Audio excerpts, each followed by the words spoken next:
may kulungan, may munisipyo kami, may kulungan. Bakit hindi nila ng anak ko? Ang imano, kahit nakakulong anak ko, buhay.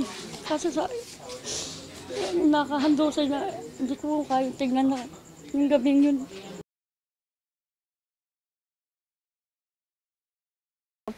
Palang talaga sa aking kalooban, hindi ko maalis na lalo pag magsindi ako ng kandila at tuwing linggo, napunta kami doon.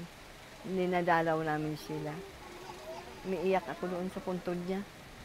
Sana itigil na lang niya yung ganyan. Ihulihin na lang niya, kulong na lang niya yung mga nag-a-addict na yan. Ganun na lang gawin niya kasi papatay niya. Kasi pwede pa naman magbagong tao eh.